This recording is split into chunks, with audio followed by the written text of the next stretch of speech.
নির্বাচনের পূর্বেই বিজেপির পরাজয় নিশ্চিত করলেন বিজেপির রাজ্য সভাপতি সুকান্ত মজুমদার।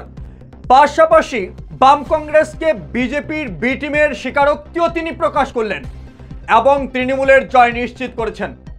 বিস্তারিত আলোচনা করছি, অবশ্য সুকান্ত বাবুর সেই বক্তব্য শোনাবো আপনাদের। কিন্তু আপনাদের জানি রাখি, আগামী 19শে জুন নদিয়ার কালীগঞ্জ বিধানসভা কেন্দ্রের উপনির্বাচন।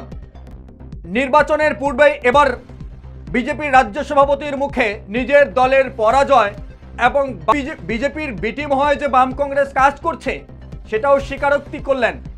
কিভাবে, অবশ্য সম্পূর্ণ বক্তব্যটি শুনতে হবে। কিন্তু আরও একবার জানিয়ে রাখি, নদিয়ার যে কালীগঞ্জ আসনটিতে বিধানসভা উপনির্বাচন, সেখানে সংখ্যালঘুর ভোট বেশি রয়েছে।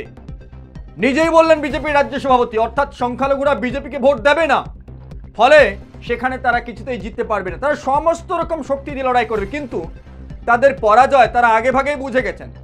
এবং বাম কংগ্রেস যদি আলাদাভাবে সেখানে লড়াই করে, সেক্ষেত্রে তাদের জেতার সম্ভাবনা রয়েছে। অর্থাৎ বাম কংগ্রেস তৃণমূলের ভোট না কাটলে বিজেপি কখনো জিততে পারবে না, নিজেই স্বীকারোক্তি দিচ্ছেন বিজেপির রাজ্য সভাপতি।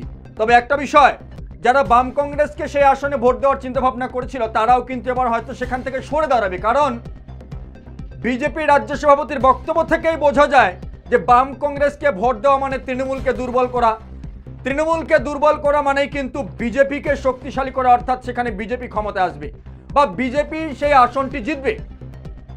তবে কোনো সংখ্যালঘু কখনোই চাইবে না যে বাংলার কোনো একটি আসনে বিজেপি জিতুক। কোনো সংখ্যালঘু মুসলমান চাইবে না, কারণ যেভাবে সাম্প্রদায়িক সম্প্রীতি নষ্ট করার মতো রাজনৈতিক বা চক্রান্ত শুরু হয়েছে, সেই জায়গায় সংখ্যালঘুরা কিন্তু খুব জাগ্রত এবং তারা কখনো বিজেপিকে চাইবে না। কারণ বিজেপিও জানে যে মুসলিম সংখ্যালঘুরা আমাদের ভোট দেবে না, ফলে তারা আগে ভাগেই ঘোষণা করছেন যেই আসনে সংখ্যালঘু ভোট বা মুসলমান ভোট বেশি রয়েছে, সেই আসনটি তারা পরাজয় নিশ্চিত করছেন। শুনবো আমরা সুকান্ত মজুমদারের সেই বক্তব্য। আমরা আমাদের প্রার্থী দিচ্ছি, কিন্তু আপনারা জানেন যে ওই এলাকায় সংখ্যালঘু মুসলিমদের বাস অনেকটাই, তো স্বাভাবিকভাবে সেখানে বিজেপির ভোট কম।